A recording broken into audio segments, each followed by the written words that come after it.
Hello everyone, আশা করি সবাই ভালো আছো। তোমাদের সকলকে স্বাগত জানাই সোপান একাডেমি ইউটিউব চ্যানেলে। আজকের ভিডিওটি বিশেষভাবে তাদের জন্য যারা ডাব্লিউপি অ্যান্ড কেপি পরীক্ষার প্রস্তুতি নিচ্ছ।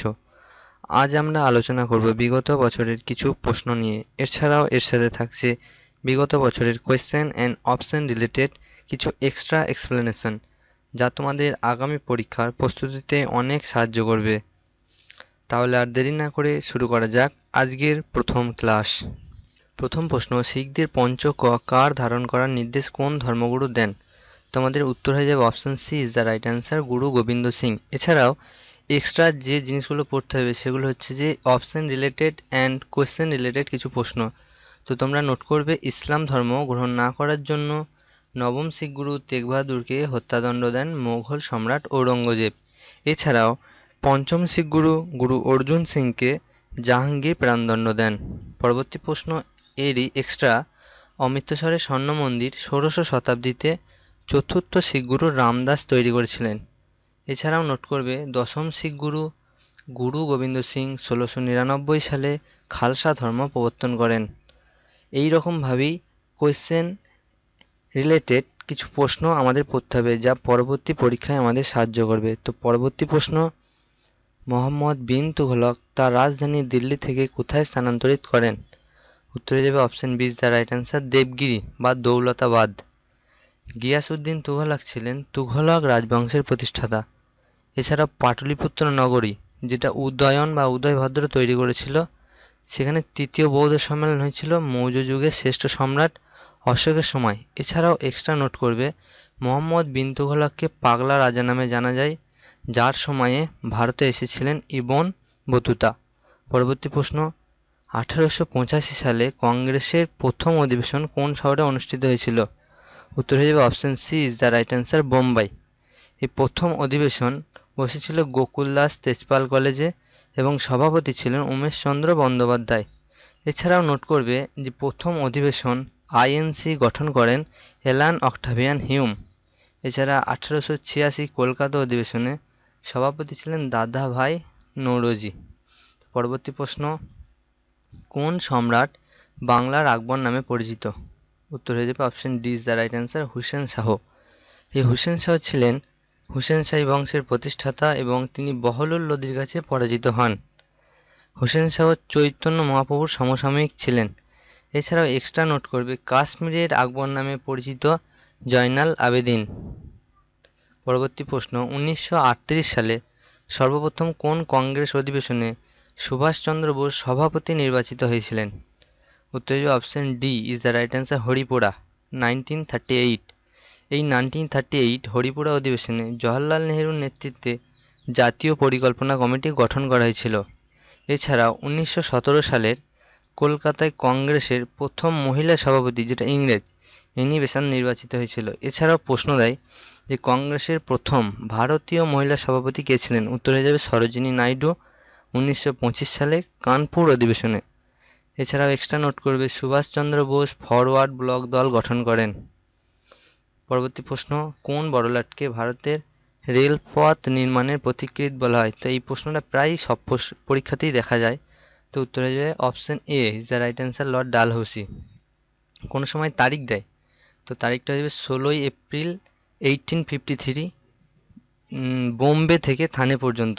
দৈর্ঘ্য ছিল 34 কিমি। এছাড়াও সত্যবিল্লভ নীতি প্রবর্তন করেন লর্ড ডালহৌসি। সিভিল সার্ভিসের জনক বলা হয় লর্ড কর্নওয়ালিসকে। এছাড়াও 10 সালা বন্দোবস্ত, চিরস্থায়ী বন্দোবস্ত এবং সূর্যাস্ত আইন প্রবর্তন করেন লর্ড কর্নওয়ালিস। যে বঙ্গভঙ্গ হয়েছিল 1905-এ, সেটা হয়েছিল লর্ড কার্জনের সময়, ভাইসরয় লর্ড কার্জনের সময়। এই বঙ্গভঙ্গ রদ হয়েছিল 1911 মানে 1911 সালে। পরবর্তী প্রশ্ন, কত সালে মহাত্মা গান্ধী ডান্ডি অভিযান শুরু করেন? উত্তর হয়ে যাবে option A is the right answer, 1930। এই তারিখটা হচ্ছে 12ই মার্চ 1930 থেকে 5 এপ্রিল 1930। টোটাল 24 দিন সময় লেগেছিল। গুজরাটের সবরমতী আশ্রম থেকে ডান্ডি পর্যন্ত 240 মাইল পথ অতিক্রম করে। সদস্য ছিল 78 জন এবং এই সময় ভাইসরয় ছিলেন লর্ড আরউইন। এছাড়াও এক্সট্রা লিখবে যে 1935 সালে ভারত শাসন আইন হয়েছিল এবং 1920 সালে অসহযোগ আন্দোলন হয়েছিল। পরবর্তী প্রশ্ন, সংহিতা, আরণ্যক, মহাভারত ও উপনিষদের মধ্যে কোনটি বেদের অংশ নয়? তো আমাদের উত্তর হয়ে যাবে option A is the right answer, Mahabharata. এই মহাভারত বৃহৎ কাব্য, যেটি সংস্কৃত ভাষায় রচনা করেন ব্যাসদেব বা কৃষ্ণ দ্বৈপায়ন বেদব্যাস, যেটি বাংলা ভাষায় রচনা করেন কৃত্তিবাস ওঝা। এছাড়াও রামায়ণ, যাকে আদিকাব্য নামে পরিচিত, সংস্কৃত ভাষায় রচনা করেন বাল্মীকি এবং বাংলা ভাষায় রামায়ণ রচনা করেন কাশিরাম দাস। পরবর্তী প্রশ্ন, এটা কেপি কনস্টেবল প্রিলিমস 2023 এসেছিল। পল্লব বংশের শ্রেষ্ঠ সম্রাট কে ছিলেন? উত্তর হয়ে যাবে option A is the right answer, Narasimha Varman. এছাড়াও এই পল্লব বংশের প্রতিষ্ঠাতা ছিলেন সিংহ বিষ্ণু। প্রথম রাজরাজ, চোল বংশের অন্যতম শ্রেষ্ঠ শাসক এবং শক্তিশালী নৌবহর গড়ে তুলেছিলেন। এছাড়া এক্সট্রা নোট করবে, দ্বিতীয় পুলকেশীর সভাকবি ছিলেন রবি কীর্তি। পরবর্তী প্রশ্ন, ইংরেজ সরকারের পেশ করা ইলবার্ট বিল কিসের সাথে সম্পর্কিত? এবার যে প্রশ্নগুলো নিয়ে আলোচনা করব সেগুলো ডাব্লিউপি কনস্টেবল মেন 2022-এর ইতিহাসের কিছু প্রশ্ন। তো উত্তর হয়ে যাবে option C. Option C is the right answer, বিচার ব্যবস্থা, যেটি 1883 বড়লাট লর্ড রিপন দ্বারা প্রবর্তিত হয়েছিল। পরবর্তী প্রশ্ন, মহাত্মা গান্ধী চম্পারণ নামক যে স্থান থেকে আইন অমান্য আন্দোলন শুরু করে সেটি কোন রাজ্যে অবস্থিত? তো উত্তর হয়ে যাবে option D is the right answer, Bihar. এছাড়াও গান্ধীজির বাকি যে সত্যাগ্রহ ছিল পরপর সিকোয়েন্স অনুযায়ী সারা যেতে দেয়, যেটা হচ্ছে যে সাল অনুযায়ী। এটা 1970, এটা 1980 ফেব্রুয়ারি, আর একটা যে 1980 মার্চ। গান্ধীজি প্রথম সত্যাগ্রহ চম্পারণ 1917 সালে। এছাড়াও গান্ধীজির প্রথম অনশন ধর্মঘট আহমেদাবাদ সত্যাগ্রহ মিল ধর্মঘট নামে পরিচিত 1908 ফেব্রুয়ারি। এছাড়াও গান্ধীজির প্রথম অসহযোগ আন্দোলন খেদা সত্যাগ্রহ। এই তিনটে ভেরি ভেরি ইম্পর্টেন্ট। পরবর্তী প্রশ্ন, মুঘল আমলে প্রচলিত মনসবদারি ব্যবস্থা কিসের সঙ্গে সম্পর্কিত ছিল? তো উত্তর হয়ে যাবে আমাদের option D is the right answer, সৈন্যবাহিনী। এই মনসব কথার অর্থ হচ্ছে পদমর্যাদা। এটি ছিল সামরিক ও অসামরিক মুঘল কর্মীদের বিভিন্ন স্তরের মর্যাদা প্রতীক। এছাড়াও এক্সট্রা নোট করবে যে 1571 সালে মনসবদারি প্রথা প্রচলন করেন আকবর, যেটি মুঘল সম্রাট ছিলেন। পরবর্তী প্রশ্ন, বাংলার আকবর কাকে বলা হয়? এই প্রশ্নটা রিপিট, যেটা প্রিলিমস 2023 এসেছিল। তো আমাদের উত্তর হয়ে যাবে option D. Option D is the right answer, Hossain Shah. Question number 4। পরবর্তী ডাব্লিউপি কনস্টেবল মেনও এসেছে। তো আমাদের PYQ is the very very important. তো শশাঙ্ক ছিলেন প্রথম স্বাধীন রাজা। এই শশাঙ্কের রাজধানী ছিল কর্ণ সুবর্ণ এবং গৌড় রাজ্যের রাজা ছিল। পরবর্তী প্রশ্ন, অষ্টাঙ্গিক মার্গ কোন ধর্মের সঙ্গে সম্পর্কিত? তো আমাদের উত্তর হয়ে যাবে option A. Option A is the right answer, বৌদ্ধ ধর্ম। এই বৌদ্ধ ধর্মের প্রতিষ্ঠাতা ছিলেন গৌতম বুদ্ধ, যিনি সিদ্ধার্থ নামেও পরিচিত।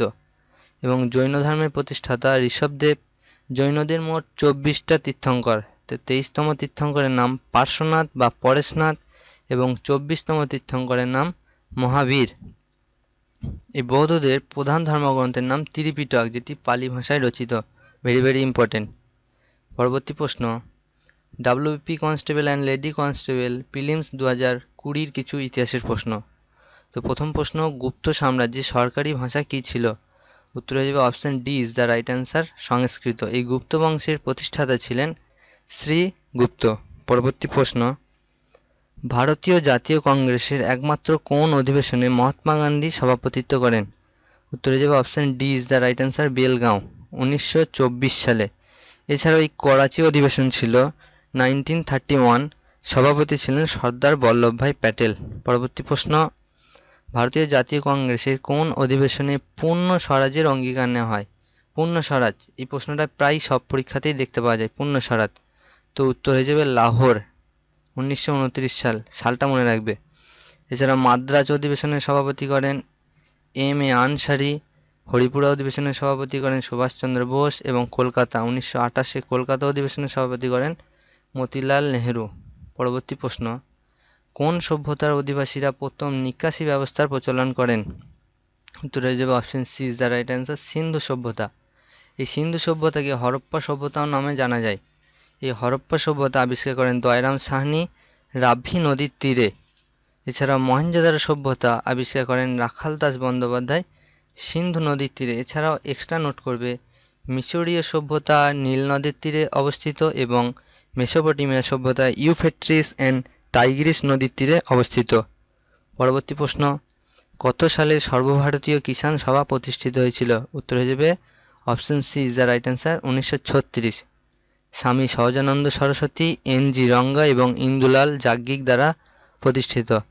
এছাড়াও নোট করবে 1916 সালে লখনৌ চুক্তি হয়েছিল কংগ্রেস এবং মুসলিম লীগের মধ্যে। পরবর্তী প্রশ্ন, অজাতশত্রু কোন মহাজনপদের অধিপতি ছিলেন? তো উত্তর হয়ে যাবে option C is the right answer, Magadha. এছাড়াও তিনি ছিলেন বিম্বিসারের পুত্র এবং কার সমসাময়িক ছিলেন? মহাবীর ও গৌতম বুদ্ধের। Very very important. এছাড়াও অজাতশত্রুর উপাধি ছিল কুনিক। পরবর্তী প্রশ্ন, কোন মোগল সম্রাট দ্বীন-ই-ইলাহি প্রচলন করেন? তো উত্তর হবে option D is the right answer, Akbar. এই দ্বীন-ই-ইলাহি ছিল একটা ধর্মমত, মানে ইসলাম ধর্ম, হিন্দু ধর্ম, খ্রিস্টান ধর্ম, জৈন ধর্ম, বৌদ্ধ ধর্ম থেকে নেওয়া বিভিন্ন ধর্মীয় বিশ্বাসের একটি মিশ্রণ। এই দ্বীন-ই-ইলাহি প্রথম গ্রহণ করেন রাজা বীরবল, যার আসল নাম মহেশ দাস। এই দ্বীন-ই-ইলাহি প্রবর্তন করেন আকবর 1582 সালে। পরবর্তী প্রশ্ন, 1857 সালের মহাবিদ্রোহের সময় কানপুরে কে বিদ্রোহীদের নেতৃত্ব দিয়েছিলেন? মানে কানপুরে কে নেতৃত্ব দিয়েছিলেন এই 1857 মহাবিদ্রোহে? তো উত্তর হয়ে যাবে option A is the right answer, নানা সাহেব। নানা সাহেব ছিলেন পেশোয়া দ্বিতীয় বাজিরায়ের দত্তক পুত্র। এছাড়াও পরীক্ষা দিতে পারে যে রানী লক্ষ্মীবাঈ কোথায় নেতৃত্ব দিয়েছিলেন? তো উত্তর হয়ে যাবে ঝাঁসিতে। এবং বেগম হজরত মহল নেতৃত্ব দিয়েছিলেন লখনৌতে। তো পরবর্তী প্রশ্ন, বৌদ্ধ ধর্মগ্রন্থ ত্রিপিটক কোন লিপিতে লেখা? একটু আগেই পড়লাম, উত্তর হয়ে যাবে option B is the right answer, Pali ভাষায়। এই ত্রিপিটককে 3টি ভাগে বিভক্ত করায়, সূত্র পিটক, বিনয় পিটক, অভিধম্ম পিটক। পরীক্ষায় প্রশ্ন দেয় যে বুদ্ধের বাণী কোন পিটকে সংকলিত আছে? তো উত্তর হয়ে যাবে সূত্র পিটক। বিনয় পিটকে সংকলন আছে সন্ন্যাসীদের নিয়ম। এছাড়া অভিধম্ম পিটকে বৌদ্ধদের দর্শন বা বৌদ্ধ দর্শনের নিয়ম। পরবর্তী প্রশ্ন, সিন্ধু সভ্যতার উল্লেখযোগ্য বন্দর কোনটি ছিল? উত্তর হয়ে যাবে option A is the right answer, Lothal. এই লোথাল এবং রংপুরে ধানের নিদর্শন পাওয়া গেছে। এই প্রশ্নটা WBCS প্রিলিমস 2016-তে এসেছিল। এছাড়াও এক্সট্রা নোট করবে কালীবঙ্গানে প্রথম কাঠের নাঙলের হদিশ পাওয়া গেছে। এছাড়াও নোট করবে এই লোথাল রাজ্যটি গুজরাট রাজ্যে অবস্থিত। লোথাল বন্দরটি গুজরাট রাজ্যে অবস্থিত। পরবর্তী প্রশ্ন, আজকের ক্লাসের শেষ প্রশ্ন, ভারতীয় জাতীয় কংগ্রেসের কোন অধিবেশনে পূর্ণ স্বরাজের অঙ্গীকার নেওয়া হয়েছিল? তো উত্তর হয়ে যাবে option A is the right answer, Lahore অধিবেশনে। এটাও রিপিটেড প্রশ্ন, 17 নম্বর প্রশ্নটা। WP constable and lady constable prelims 2020-তে এসেছিল।